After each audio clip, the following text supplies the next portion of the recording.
Hollywood silver screen presenting the guardian. कहानी की शुरुआत में हमें यूएस और रशिया में चल रही कोल्ड वॉर को दिखाया जाता है। इस दौरान रशिया में पैट्रियट नाम की एक सीक्रेट ऑर्गेनाइजेशन ह्यूमंस और जानवर पर कुछ एक्सपेरिमेंट्स कर रही होती है ताकि वो उनको सुपर हीरोज बना सके जो अपने देश को प्रोटेक्ट कर सके। जिनमें से उनके काफी सारे एक्सपेरिमेंट फेल हो जाते हैं, मगर उनमें से कुछ एक्सपेरिमेंट कामयाब भी होते हैं और वो लोग सुपर हीरो बन जाते हैं। लेकिन एक खतरनाक ब्लास्ट के कारण उनकी लैब और सभी सुपर हीरोज जैसे प्रोजेक्ट्स भी खत्म हो जाते हैं। वहाँ के साइंटिस्ट का भी किसी को कुछ पता नहीं चलता है। वहीं दूसरी ओर अब हम देखते हैं कि रशियन आर्मी अपने एआई रोबोट्स की टेस्टिंग कर रही होती है, जहाँ पर आर्मी के कुछ टैंक्स भी मौजूद होते हैं। उनकी टेस्टिंग चल ही रही होती है कि तभी अचानक से एआई रोबोट्स उनके टैंक्स और हेलीकॉप्टर्स पर हमला कर देते हैं और उनको बुरी तरह से तबाह कर देते हैं। आर्मी उनका कुछ भी बिगाड़ नहीं पाती है। एआई रोबोट्स वहां मौजूद सभी आर्मी व्हीकल्स को तबाह कर देते हैं और टेस्टिंग करा रहे आर्मी ऑफिसर्स और टेक्नीशियंस को भी मार देते हैं। अब इस हादसे के बाद हम डॉक्टर एवगस्ट को देखते हैं जो कि पैट्रियट के एक साइंटिस्ट थे, मगर अब उन्होंने खुद पर एक्सपेरिमेंट करके खुद को एक साइबोर्ग में बदल लिया है और अब वो अपनी पावर से मशीनों को भी कंट्रोल कर सकता है। और इन रोबोट्स को डॉक्टर एवगस्ट ने कंट्रोल करके यहाँ हमला किया है, जिसके बाद डॉक्टर एवगस्ट सारे एआई रोबोट्स को अपने साथ ले जाता है। जिसके बाद अब हमें मिनिस्ट्री ऑफ डिफेंस में मेजर जनरल निकोलाई को दिखाया जाता है, जिन्होंने इस हादसे में जुड़ी जानकारी से रिलेटेड एक मीटिंग बुलाई होती है, जिसमें मेजर निकोलाई बताते हैं कि सन 1940 में डॉक्टर एवगस्ट पैट्रियट के टेक्निकल डिपार्टमेंट में हेड हुआ करते थे। एवगस्ट मॉडल 1 नाम के एक प्रोजेक्ट पर काम कर रहे थे, जिसमें एक रिमोट की मदद से किसी भी इलेक्ट्रिक चीज को कंट्रोल किया जा सकता था। उनका ये एक्सपेरिमेंट फेल हो जाता है, जिस वजह से उनके प्रोजेक्ट को बंद कर दिया जाता है। यही कारण था कि डॉक्टर एवगस्ट धीरे धीरे पैट्रियट के हेड प्रोफेसर विक्टर से जलने लगे थे, क्योंकि वो ह्यूमन को सुपर हीरो बनाने वाले प्रोजेक्ट पर काम कर रहे थे। इसी वजह से डॉक्टर एवगस्ट ने अपने एक्सपेरिमेंट के लिए विक्टर की रिसर्च को चुराने का सोचा और इसी बीच काफी लोग मारे गए और इसी वजह से डॉक्टर एवगस्ट को जेल भी हो गई। मगर जेल भी उसे ज्यादा समय रोक नहीं पाई और कुछ समय बाद वो किसी तरह से जेल से भाग निकला और अपनी लैब में जाकर छुप गया, जिसके बाद मिलिट्री उसकी लैब में उसको ढूंढने जाती है। मगर डॉक्टर एवगस्ट को ये पहले से ही पता था कि मिलिट्री उसकी छानबीन करने लैब जरूर आएगी, इसलिए उसने वहाँ पर पहले ही एक बॉम्ब प्लांट कर दिया था। जब मिलिट्री वहाँ पहुँचती है तो बॉम्ब फट जाता है और सभी लोग मारे जाते हैं। लैब भी पूरी तरह से डिस्ट्रॉय हो जाती है, जिसकी वजह से मिलिट्री ऑफ डिफेंस को लगता है कि शायद डॉक्टर एवगस्ट भी इस एक्सप्लोजन में मारा गया, मगर वो किसी तरह से बच जाता है। और सिर्फ इतना ही नहीं, इस एक्सप्लोजन से निकले केमिकल्स ने उसके शरीर को पूरी तरह से बदल दिया था, जिसके बाद डॉक्टर एवगस्ट ने खुद को एक साइबोर्ग में बदल लिया। अब मिलिट्री ऑफ डिफेंस उन सुपर हीरोज को ढूंढने का फैसला करती है जो कि डॉक्टर एवगस्ट के एक्सपेरिमेंट से बने थे, ताकि वो उन सुपर हीरोज की मदद से डॉक्टर एवगस्ट को हरा सके। वहीं दूसरी ओर हम एवगस्ट को देखते हैं जो कि मिलिट्री व्हीकल और इक्विपमेंट्स चुरा रहा होता है। वहीं मीटिंग खत्म होने के बाद military of defence secret organisation patriot को दोबारा से ओपन करने का फैसला लेती है, जिसका हेड मेजर एलिना लेरिना को बनाया जाता है। जिसके बाद मेजर एलेना अपनी टीम को सुपर हीरोज को ढूंढने के काम पर लगा देती है, जिस मिशन को गार्डियंस का नाम दिया जाता है। अब टीम को थोड़ी रिसर्च के बाद सुपर हीरोज की लोकेशंस का पता चल जाता है, जिसके बाद मिलिट्री को उन्हें ढूंढने के लिए भेज दिया जाता है, जहां वो सबसे पहले लेर नाम के सुपर हीरो को ढूंढ लेते हैं, जो कि आर्मेनिया के किसी एक टेंपल में होता है, जो कि अब एक सन्यासी बन चुका था। मेजर एलेना वहां आकर उससे बात करती है और वो उसे पैट्रियट प्रोजेक्ट में वापस आने के लिए कहती है, मगर लेर उसको पैट्रियट प्रोजेक्ट के लिए काम करने से मना कर देता है और अपनी पावर से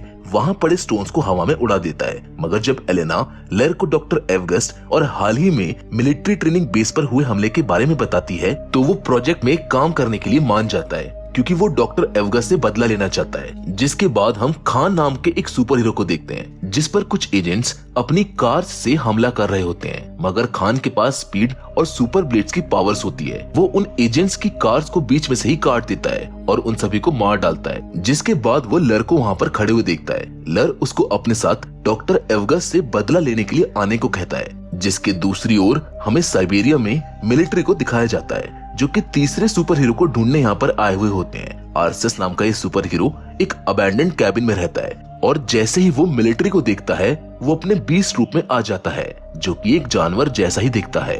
आर्सेस मिलिट्री वालों को मारना शुरू करता है, लेकिन तभी उसकी नजर खान और लर पर पड़ती है और वो भी डॉक्टर एवगस से बदला लेने के लिए उनके साथ जाने के लिए मान जाता है। अब आगे चलते हुए हमें मॉस्को में एक सर्कस शो दिखाया जाता है, जहाँ ज़ीनिया नाम की एक लड़की अपनी परफॉर्मेंस कर रही होती है, जिसमें वो एक पूल में कूदकर गायब हो जाती है। असल में ज़ीनिया के पास पानी में गायब होने की सुपर पावर्स होती हैं। शो खत्म होने के बाद जब ज़ीनिया अपने ड्रेसिंग रूम में होती है तो तभी वहाँ खान आ जाता है, जिसको अचानक से देखकर ज़ीनिया उस पर हमला कर देती है। खान ज़ीनिया से बचने के लिए अपनी स्पीड का इस्तेमाल करके उससे दूर जाकर खड़ा हो जाता है। वो उसको बताता है कि हम दोस्त हैं, मगर ज़ीनिया उसकी ना सुनते हुए उस पर फिर से हमला कर देती है।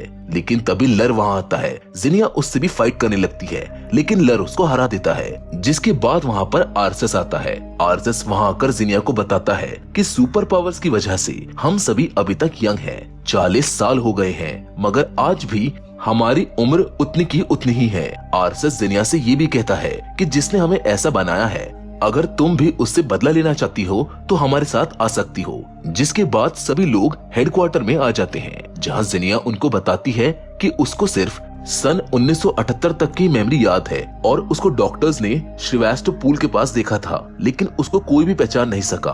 उसको उसकी रिंग से ही उसका नाम पता चला और डॉक्टर्स ने कहा था कि समय के साथ तुम्हारी याददाश्त वापस आ जाएगी, पर अभी तक उसकी याददाश्त वापस नहीं आई है और उसकी उम्र ना बढ़ने की वजह से उसको काफी दिक्कतें आई हैं। उसको कई बार अपनी लोकेशंस बदलनी पड़ती है ताकि वो लोगों की नजरों में ना आ सके। जिसके बाद ज़ीनिया अपनी पावर्स के बारे में बताती है कि वो पानी में गायब हो सकती है और किसी भी सिचुएशन के हिसाब से अपनी बॉडी का टेम्परेचर भी बदल सकती है। उनकी बातें चल ही रही होती हैं कि तभी एलिना की टीम का एक मेंबर वहाँ पर आता है और उनको बताता है कि उन्होंने एक जगह पर डॉक्टर एवगस्ट को ढूंढ लिया है। वो एक जंक यार्ड में है, जिसको वो अपने कमांड सेंटर की तरह इस्तेमाल कर रहा है। ये बात सुनते ही सभी सुपर हीरो जंक यार्ड में पहुंच जाते हैं, जहां बारिश होने लगती है, जिसका फायदा उठाकर ज़ीनिया बारिश में गायब होकर बिना डरे आगे बढ़ने लगती है, जबकि वो चारों लोग अलग होकर डॉक्टर एवगस्ट को ढूंढते हैं। पर इसी बीच हेडक्वार्टर से इन सब का सिग्नल टूट जाता है। उधर डॉक्टर एवगस्ट के गार्ड्स भी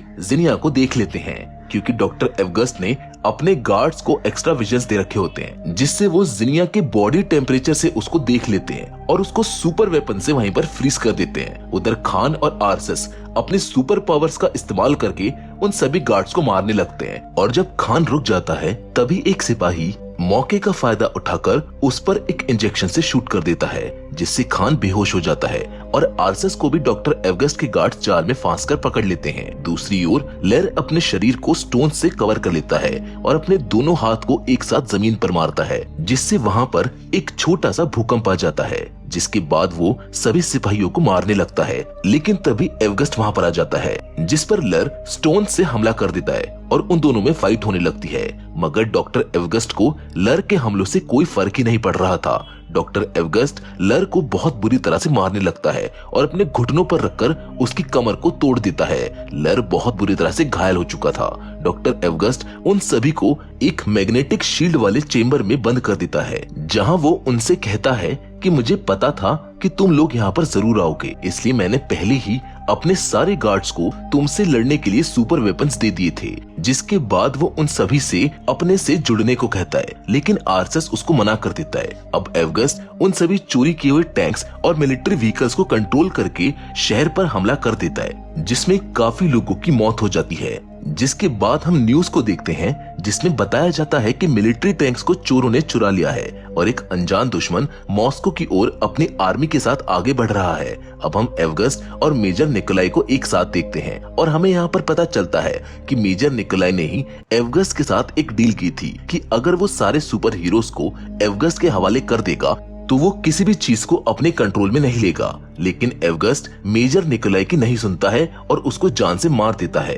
असल में डॉक्टर एवगस्ट पूरी दुनिया को अपने कंट्रोल में करना चाहता है। इसके लिए वो एक बड़े टावर को उखाड़कर हेलीकॉप्टर्स की मदद से फेडरेशन टावर के पास ले जाता है, ताकि वो उन दोनों को आपस में जोड़कर रशियन सैटेलाइट को सिग्नल भेज सके, जिससे सारी सैटेलाइट्स पर उसका कंट्रोल हो जाएगा और फिर वो दुनिया की कोई भी चीज को कंट्रोल कर पाएगा। इसी बीच मेजर एलेना कमांड सेंटर से लर को हेडक्वार्टर ले आती है। जब लर को होश आता है तो वो मेजर एलेना को बताता है कि जब मैं बेहोश था तब मैं अपनी बेटी को देख रहा था। मैंने अपनी बेटी को बूढ़ा होते और अपनी नजरों के सामने मरते हुए देखा है, क्योंकि सुपर पावर्स होने के कारण उनकी उम्र नहीं बढ़ती है। जिसकी वजह से वो बहुत ज्यादा दुखी था। जिसके थोड़ी देर बाद प्रोफेसर विक्टर मेजर एलेना से मिलने आते हैं और वो बताते हैं कि वो कई सालों से छुपे हुए थे, मगर जब उन्होंने न्यूज में एवगस्ट को देखा तो वो यहाँ पर आ गए, क्योंकि एवगस्ट को हराने के लिए मेजर को विक्टर की मदद जरूर पड़ेगी। वो तुरंत लर को ठीक करना शुरू कर देता है और मेजर एलेना को एवगस्ट की लैब के बारे में बताता है। जिसके बाद मेजर एलेना और उसकी टीम एवगस्ट की लैब जाती है, जहां वो सभी गार्ड्स को मारकर गार्डियंस को छुड़ा लेती है। आर्सस मेजर एलेना को बताता है कि हर दिन वो एक जानवर बनता है और उसको डर है कि कहीं वो हमेशा के लिए जानवर ना बन जाए। एलेना उसको कहती है कि वो कभी भी ऐसा नहीं होने देगी और शायद विक्टर तुमको ठीक कर दे। वहीं हम विक्टर को देखते हैं जो कि एवगस्ट की लैब में उसके प्रोजेक्ट पर स्टडी कर रहा होता है, लेकिन तभी वहाँ पर एवगस्ट आ जाता है, जिसको देखकर वो उसे कहता है कि तुमने मुझे धोखा दिया है और तुमने मेरे सुपर हीरो वाले प्रोजेक्ट पर अकेले काम करके मेरे साथ गलत किया। अब मैं पूरी दुनिया को बता दूंगा कि असली जीनियस कौन है। जिसके बाद वो वहाँ पर जहरीली गैस छोड़कर वहाँ से चला जाता है, जिससे विक्टर बेहोश हो जाता है। जिसके बाद डॉक्टर एवगस्ट दोनों टावर्स को जोड़कर स्पेस ट्रांसमीटर को सेट करता है और जैसे ही वो उसको एक्टिव करता है, मेजर एलेना और उसकी टीम को इस बारे में पता चल जाता है। मेजर एलेना फाइटर जेट्स को डॉक्टर एवगस्ट पर हमला करने भेजती है, मगर डॉक्टर एवगस्ट अपनी रोबोट आर्मी से सारे फाइटर जेट्स को तबाह कर देता है। जिधर दूसरी ओर हम एक बिल्डिंग पर खान और एलेना को खड़े हुए देखते हैं। खान एलेना को बताता है कि फाइट में अपने भाई को हराने के चक्कर में इन सुपर पावर्स की वजह से बेकाबू होकर मैंने अपने भाई को ही जान से मार दिया था। जिसके बाद एलेना हेडक्वार्टर में उन सभी को बताती है कि उसने उन सभी के लिए सुपर सूट्स और वेपन्स बनाए हैं जो उनके सुपर पावर्स को और एनहांस करेंगे। सबसे पहले आर्सस को एक ऑटोमेटिक कैनन दी जाती है जो कि उसके नर्वस सिस्टम से कनेक्ट होगी और जहां भी आर्सस फोकस करेगा वो वहां पर शूट करेगी। जिनिया को एक ऐसा सूट दिया जाता है जिससे वो कभी भी गायब हो सकती है, मतलब अब उसको गायब होने के लिए पानी की जरूरत नहीं पड़ेगी और जिस चीज को भी वो छुएगी वो चीज भी उसके साथ गायब हो जाएगी। लर के सूट में स्टोन्स लगे होते हैं ताकि वो कहीं भी अपनी सुपर पावर्स को इस्तेमाल करके स्टोन्स का चाबुक बना सके। जिसके बाद हमें खान का सूट दिखाया जाता है जिसमें उसके पहले से और शार्प 2 ब्लेड्स लगे होते हैं और खान के सूट को भी इस तरह से बनाया गया है कि उसको बुलेट्स और इंजेक्शन से कोई असर ना पड़े। जिसके बाद वो सभी अपने नए सूट्स और वेपन के साथ ट्रेनिंग करते हैं। काफी ट्रेनिंग और मेहनत के बाद वो पूरी तरह से वेपन और सूट को यूज करना सीख जाते हैं। वहीं दूसरी ओर एवगस्ट रशियन सैटेलाइट को सिग्नल भेजने के लिए दोनों टावर्स को चार्ज कर रहा होता है, जिसके बाद वो स्पेस ट्रांसमीटर की मदद से सैटेलाइट को सिग्नल भेज देगा और इन सबको रोकने के लिए गार्डियंस के पास बस अब 1 घंटे का समय होता है। मेजर एलेना टावर्स के चारों तरफ बनी शील्ड को बंद करने के लिए एक प्लान बनाती है, मगर प्लान कंप्लीट होने के बाद उनको तुरंत वहां से भागना होगा क्योंकि फिर मिलिट्री मिसाइल्स की मदद से उन दोनों टावर्स को तबाह कर देगी। प्लान के अकॉर्डिंग वो सभी आगे बढ़ते हैं, जहां पर लर टनल की मदद से एक टावर में घुस जाता है और अपने इलेक्ट्रिक चाबुक की मदद से वहां मौजूद सभी गार्ड्स को मार डालता है। वहीं दूसरी ओर आर्सस अपनी ऑटोमेटिक कैनन की मदद से उसे टावर के गार्ड्स को मारता है, जिसका साथ जिनिया गायब होकर देती है। अब गार्ड्स को मारने के बाद जिनिया और आर्सस लर के पास उसकी बिल्डिंग में चले जाते हैं। अब खान भी प्लेन की मदद से उन दोनों टावर्स के पास पहुंच जाता है, मगर डॉक्टर एवगस्ट के एआई रोबोट्स उसके प्लेन पर हमला कर देते हैं, जिससे उसका प्लेन पूरी तरह से डैमेज हो जाता है, जिस वजह से खान को प्लेन से कूदने में प्रॉब्लम हो रही होती है। वहीं लर, जेनिया और आर्सस एक बहुत बड़े पाइप पर चलकर डॉक्टर एवगस्ट के मेन टावर में जा रहे होते हैं, मगर एवगस्ट के गार्ड्स वहां पर आ जाते हैं और उन पर फायरिंग स्टार्ट कर देते हैं। बुलेट्स लगने की वजह से आर्सस का पैर पाइप से स्लिप हो जाता है और वो पाइप पर लटक जाता है, लेकिन तभी लर अपने इलेक्ट्रिक चाबुक की मदद से एक शील्ड बनाता है और तभी खान प्लेन से कूदकर उन गार्ड्स के पाइप को काट देता है, जिससे वो गार्ड्स नीचे गिरकर मर जाते हैं। उधर लैब में एलेना को विक्टर काफी बुरे हाल में मिलता है, जो उसको बताता है कि अगर सारे सुपर हीरोज अपनी पावर्स को कंबाइन कर लेंगे तो वो एक बहुत बड़ी एनर्जी को बना पाएंगे, जिससे वो डॉक्टर एवगस्ट को हरा सकेंगे। दूसरी तरफ सभी गार्डियंस गार्ड्स को मारते हुए एनर्जी जनरेटर के पास पहुंच जाते हैं, जहां जेनिया अपनी बॉडी टेम्परेचर को इंक्रीज करके जनरेटर को पकड़ लेती है। हालांकि इससे जेनिया को बहुत तकलीफ होती है, लेकिन जेनिया उस एनर्जी जनरेटर में शॉर्ट सर्किट करके उसको बंद कर देती है और वहीं पर बेहोश होकर नीचे गिरने वाली होती है, लेकिन तभी आर्सस उसको पकड़ लेता है। अब जनरेटर के बंद होने से उस टावर से शील्ड हट चुकी है, जिसे देखकर एलेना की टीम बहुत खुश होती है। वो उस टावर पर मिसाइल से हमला करने के लिए बोलती है, मगर एलेना उनसे गार्डियंस के बाहर निकलने तक का समय मांगती है, लेकिन उधर गार्डियंस एवगस से लड़ने चले जाते हैं, जिधर आर्सस उस पर अपने कैनन से फायर करने ही वाला होता है, मगर एवगस उसको कंट्रोल कर उसको बंद कर देता है, जिसके बाद लेर उसको अपने चाबुक से मारने की कोशिश करता है, लेकिन एवगस्ट उसके चाबुक को भी पकड़ लेता है और उसको दूर फेंक कर मारता है। खान भी उस पर अटैक करने की कोशिश करता है, मगर उसको भी वो दूर फेंक देता है। तब जिनिया लर को अपनी पावर से गायब कर लेती है, जिसके बाद लर अपने इलेक्ट्रिक चाबुक से उसको पकड़ लेता है। तब खान उस पर दोबारा अटैक करने की कोशिश करता है, मगर एवगस्ट अपनी एनर्जी से उस चाबुक को तोड़ देता है और उन सभी को दूर फेंक कर मारता है। आर्सस उसको अपने बीस्ट मोड में आकर भी मारने की कोशिश करता है, मगर एवगस्ट बहुत पावरफुल हो चुका था। वो उसको एक मुक्के में ही नीचे गिरा देता है।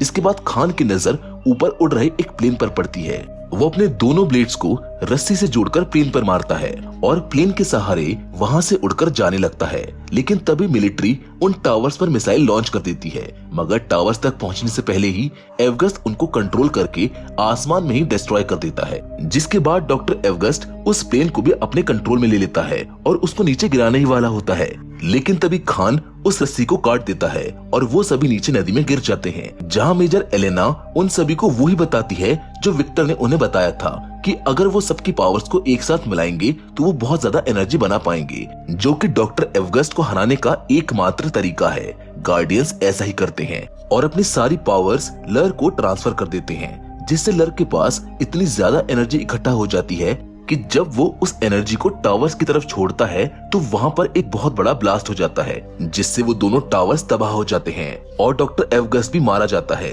जिसके बाद हमें न्यूज में दिखाया जाता है कि मॉस्को को मिलिट्री ने एक अनजान दुश्मन से बचा लिया है। असल में गार्डियंस की पहचान अभी तक पब्लिक नहीं की गई है। जिन सब के बाद एलेना सभी गार्डियंस को थैंक्स बोलती है, जबकि इस हादसे से जिनिया की भी याददाश्त वापस आ चुकी थी।